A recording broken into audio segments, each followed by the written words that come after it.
오늘은 우리 예수님께서 죽음과 무덤의 권세를 깨뜨리고 부활하신 부활의 귀한 주일입니다. 여러분, 꼭 그런 건 아니지만 어떤 사람의 삶과 또 그 사람이 마지막에 남기는 그런 말과는 거의 일치하는 그런 모습을 볼 수가 있습니다. 보통 사람이 마지막에 남기는 말, 죽기 전에 그 남기는 말을 흔히 말해서 유언이다, 이렇게 말을 합니다. 미리 준비된 유언도 있지만 단 한마디의 그런 비명을 남기고 마지막을 하는, 죽는 그런 경우들도 있습니다. 역사를 움직인 많은 사람들이 남긴 정말 그 주옥 같은 유명한 유언들도 있습니다. 또 평범한 삶을 산 사람들의 유언들도 있습니다.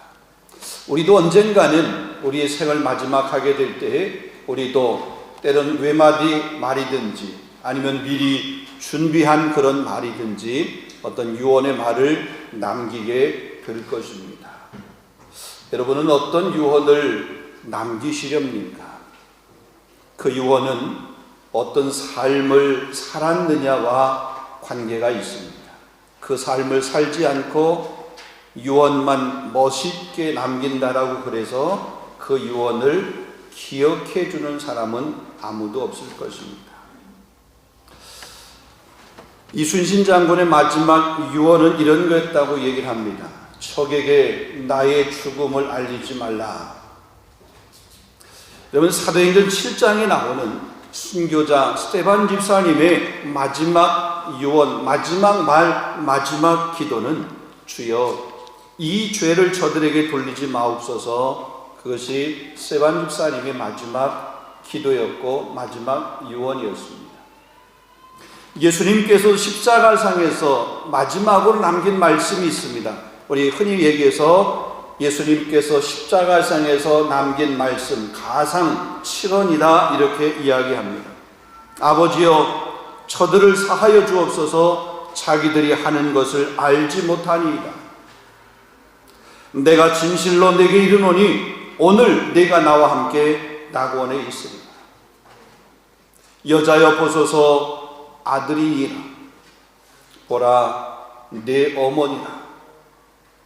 엘리 엘리 라마 사박다니. 내가 목마르다. 다 이루었다. 아버지여, 내 영혼을 아버지의 손에 부탁하나이다. 자, 이렇게 7마디의 말씀을 마치신 후에 예수님은 돌아가셨습니다. 예수님께서 그 십자가에서 돌아가시자마자 로마의 병정들은 예수님의 허리에 무딘 창을 찔러 예수님이 죽으셨는지 안 죽으셨는지 예수님의 그 죽음을 확인하였습니다. 예수님의 죽음을 주도했던 그 제사장들 혹은 바리새인들, 백성의 장로들은 예수님이 죽음으로 자기들이 승리했다라고 승리의 대가를 불렀습니다. 어둠의 세력이었던 그 사탄도 하나님의 아들을 죽였기 때문에 자기가 승리했다고 축배의 그런 잔을 들었습니다. 그런데 바로 그 순간 성전의 휘장이 위에서 아래로 찢어져 불이 되었습니다. 땅이 진동하였습니다. 무덤의 바위들이 굴려지게 되고 또 무덤 문이 열리고 자던 그런 성도들의 몸이 일어나게 되었습니다. 여러분, 이러한 일들은 예수님의 죽음과 동시에 일어난 그런 사건입니다.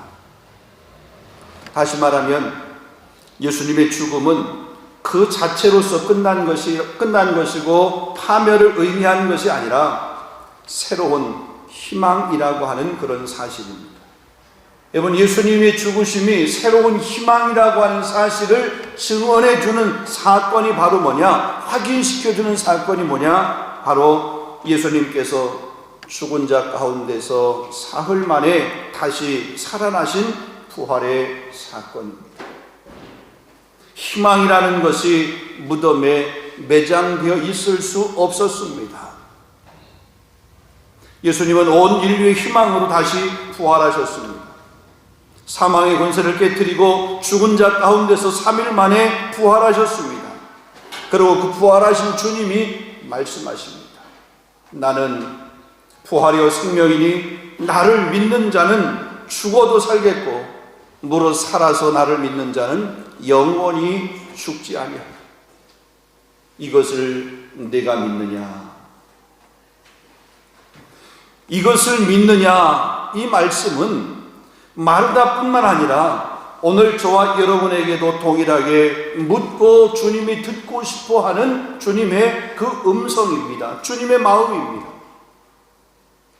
예수님의 부활 사건을 지금 나의 것으로 받아들이느냐? 주님이 그렇게 질문하고 있는, 내가 부활 그것을 믿느냐? 죽어도 살겠고 살아서 나를 믿는 자는 영원히 죽지 아니하리라. 이것을 내가 믿느냐? 여러분, 초대교회 성도들의 강력한 외침이 있었습니다. 초대교회 성도들의 외침은 예수님이 부활하셨다라는 것이었습니다. 예수님이 부활하셨다고 외치는 그들의 외침은 말로 다 표현할 수 없는 담대함이 필요했던 외침이었습니다. 그냥 쉽게 외칠 수 있는 그런 상황이 아니었습니다. 그런 환경이 아니었습니다. 그럼에도 불구하고 그들은 예수님이 부활하셨다고 하는 것을 외쳤습니다.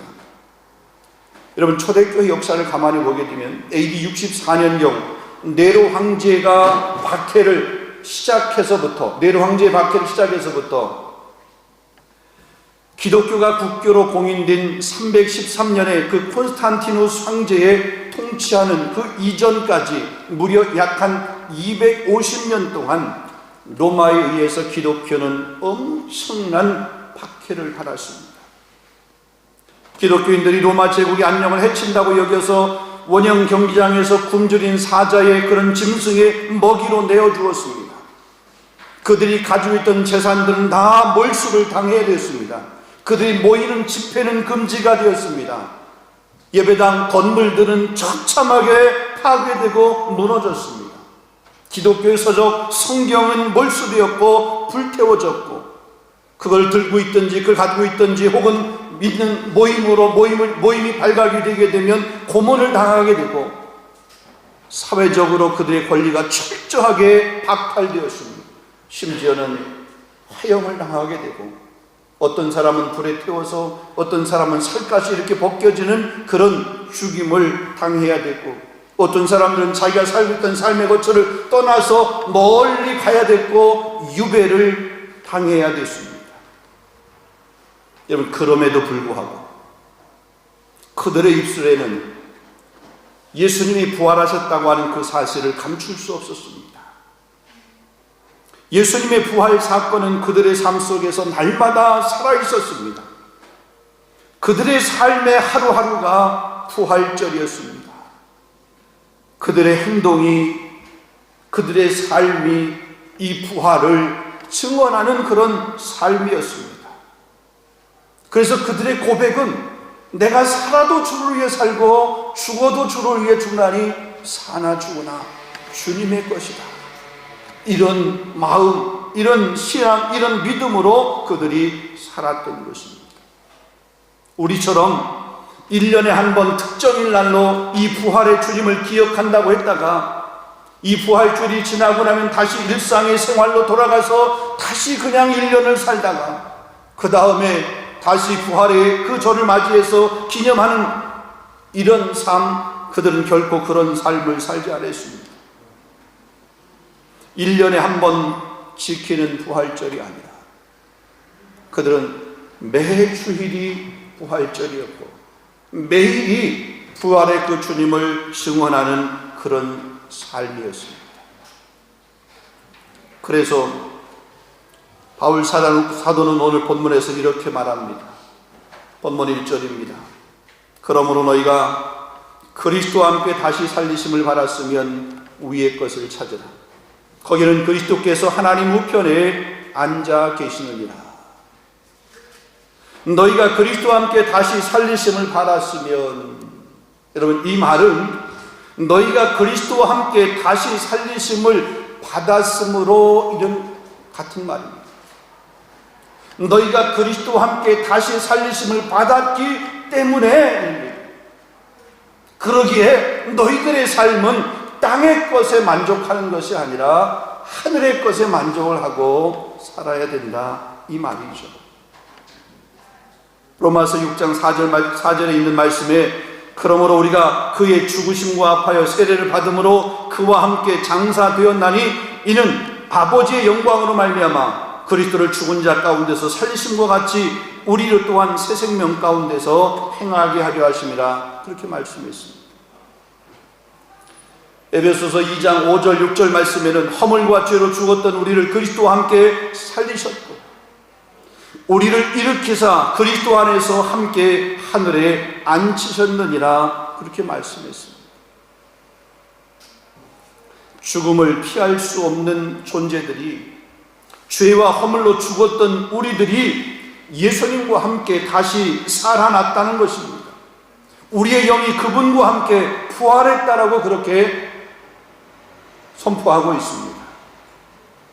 우리가 예수 믿는 순간 우리는 죄와 사망으로부터, 죽음으로부터 부활한 사람이 된 것인 줄로 믿습니다.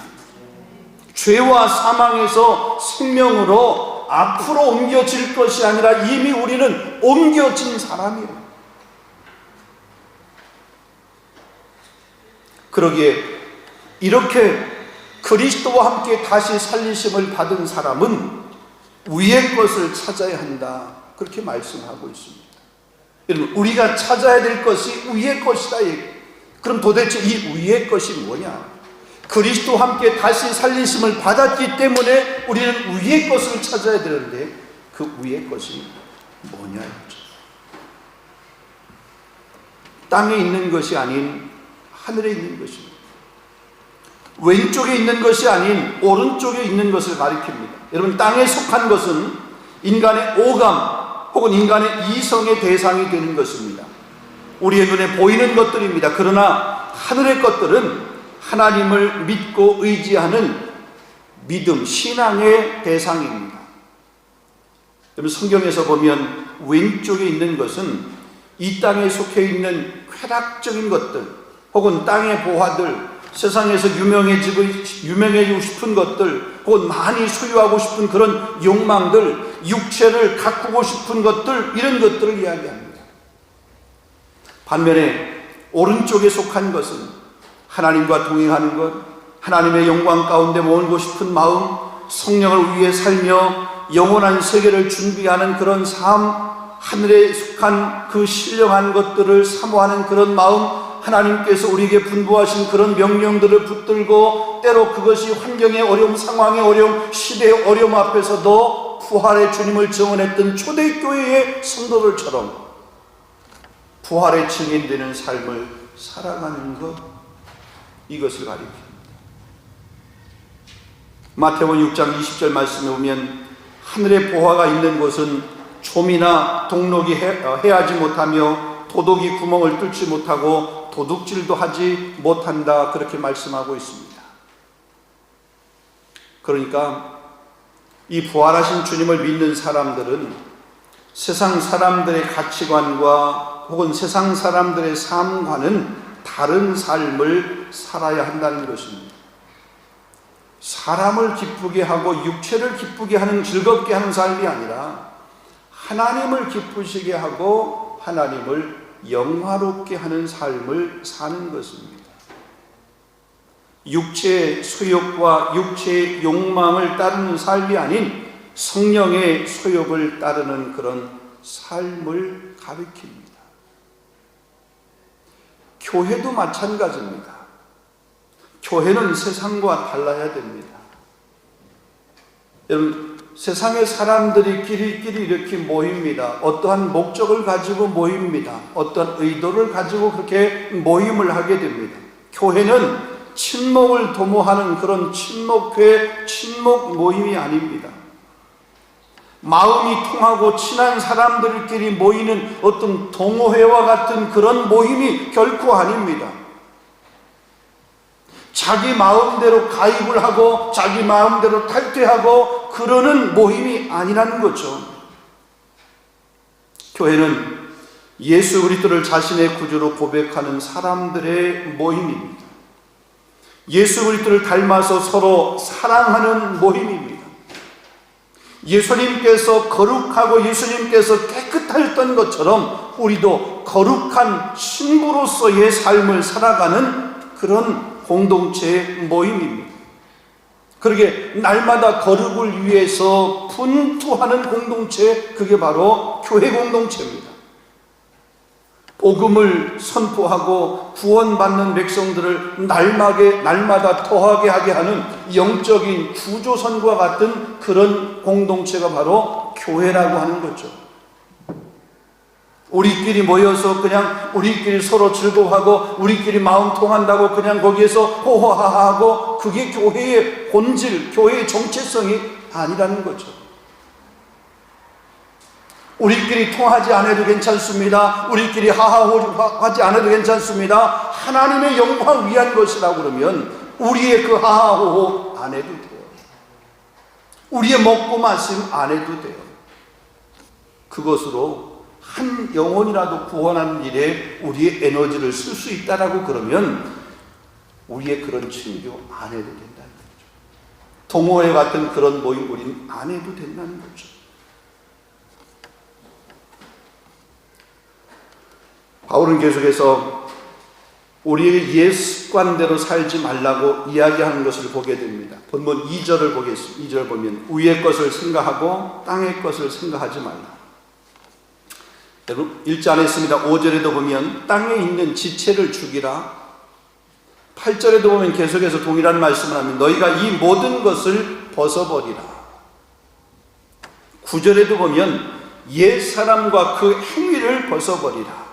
그러니까 바울이 지금 반복해서 땅의 것을 생각하지 말고 땅의 것을 죽이고 땅의 것을 벗어버리고 이것을 버리고 이런 이야기를 계속해서 합니다. 왜냐하면 우리의 옛사람은 이미 죽은 사람이기 때문이에요. 우리가 잘 아는 갈라디아서 2장 20절 말씀 보면 내가 그리스도와 함께 십자가에 못 박혔나니 그런즉 이제는 내가 사는 것이 아니요 오직 내 안에 그리스도께서 사는 것이라. 이제 내가 육체 가운데 사는 것은 나를 사랑하사 나를 위하여 자기 자신을 버리신 하나님의 아들을 믿는 믿음 안에 사는 것입니다.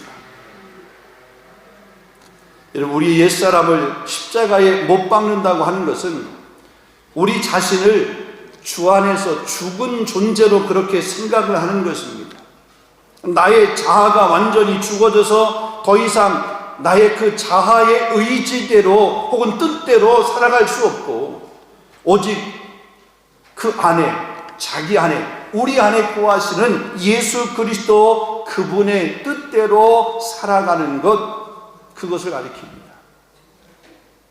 무슨 일, 힘든 일을 만날 때면 우리가 그때 주님이 어떻게 하셨을까? 내가 어떤 어려운 상황을 맞이했습니다. 그 어려운 상황을 맞이했을 때 주님이라고 그러면 이 어려운 상황 안에서 어떻게 행동하실까? 어떤 문제가 있습니다. 그 문제를 만나게 될 때 주님이라고 그러면 이 문제 앞에서 어떻게 반응하실까? 이렇게 생각하는 거예요. 내 의지대로, 내 감정대로, 내 이성대로 생각하면 상을 엎을 수도 있습니다. 분노가 일어나기 때문에 그 분노를 절제하지 못하고 쏟아낼 수 있습니다. 그런데 주님이라면, 주님이 만약 이 상황이었으면 어떻게 하실까? 어떻게 하셨을까?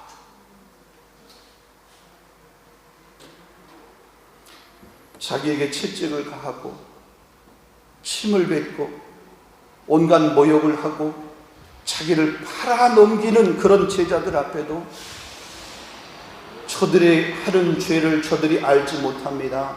저들에게 죄를 돌리지 마옵소서. 저들을 용서하여 주옵소서. 그렇게 대면하시고 기도하셨던 주님의 그 마음을 생각을 하면 우리 관계에 갈등이라고 하는 것이 있을 수 있겠습니까? 힘든 일 앞에 우리가 힘들다라고 그렇게 고개를 절레절레 저으며 못하겠다고 할 수 있겠습니까? 이 생명도 달라고 그러시면 주님의 십자가 앞에 놓겠다고 그렇게 반응하면서 믿음의 아름다운 모습을 보여줬던 우리 신앙의 그 선진들이 있는데 그들 앞에 우리의 모습이 부끄러운 건 아닙니까?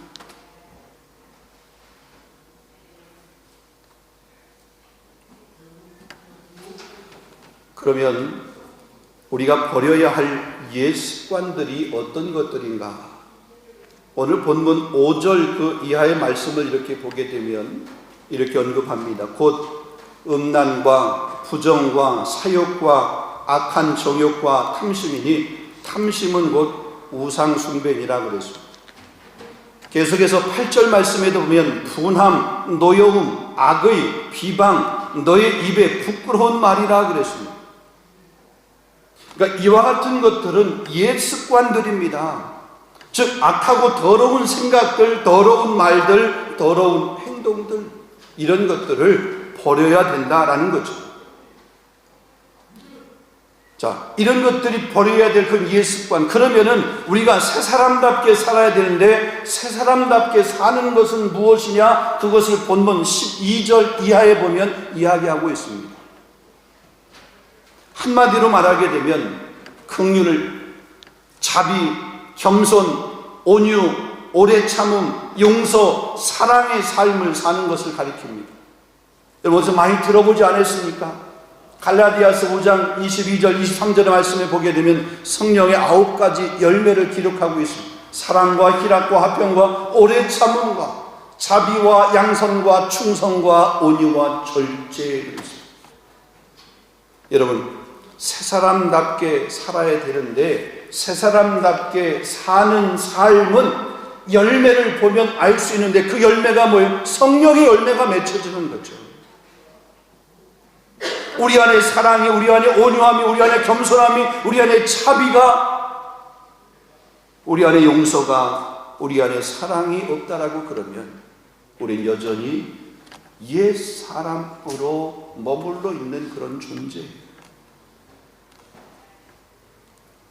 부활의 주님을 체험한 사람은, 부활하신 주님을 믿는 사람은 주님이 우리에게 보여주신, 주님이 우리에게 말씀하신 그 삶을 사는 겁니다. 그리스도와 함께 다시 살리심을 받았으면 이 옛 사람의 모습을 벗어버리고 새 사람의 옷을 입는 그런 삶을 살아가야 됩니다. 사랑하는 성도 여러분, 여러분은 그리스도와 함께 다시 살리심을 받으셨습니까? 예수님이 살아계시기 때문에 저와 여러분이 사는 줄로 믿습니까? 여러분 안에 여러분이 사는 것이 아니라 그리스도가 사는 새 사람의 삶을 살고 계십니까? 왜 첫 번째는 힘있게 대답하시고 이 대답에는, 이 질문에는 그렇게 좀 대답이 흐려지시나요? 초대교회 성도들의 한결같은 그들의 고백, 예수 부활하셨다. 죽음 앞에서도 그들은 예수 부활하셨다고 하는 것을 증언했습니다. 우리가 옛사람의 모습을 벗어버리고 새사람의 삶을 사는 것이 힘들어도 우리는 그 힘듦과 싸워서 새사람의 삶을 살기를 힘써야 됩니다. 이는 힘으로도 안 되고 능으로 안 되지만 오직 여호와의 신이면 된다라고 그랬습니다. 우리 힘으로 안 되기 때문에 때로 우리가 성령을 의지해야 되는 거죠. 오늘 그 성령께서 저와 여러분에게 그 삶을 살아가도록 도와주실 줄로 믿습니다. 옛 사람의 삶을 벗어버리고 위의 것을 찾고 위의 것을 생각하고 새 사람의 삶을 사는 저와 여러분, 그래서 내년 우리 부활의 주일을 맞이했을 때 그 새 사람의 삶을 하나님 앞에 감사로 올려드릴 수 있는 저와 여러분이 교회가 될 수 있기를 주님의 이름으로 축원합니다. 기도하겠습니다. 거룩하신 하나님 감사합니다.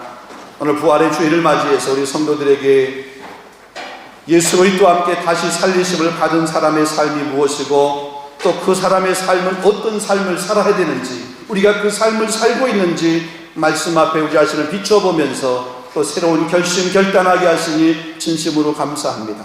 하나님, 우리 교회 공동체가 부활의 그 주님을 경험하고 부활하신 그 주님께서 우리가 분부하신 그 명령을 이 땅 가운데서 아름답게 행동으로 삶으로 보여주면서 예수의 복음의 증인되어지는, 부활의 증인되어지는 그런 삶을 살아갈 수 있는 우리 모두가 되게 하여 주시고 우리 교회가 될 수 있도록 인도하여 주시옵소서.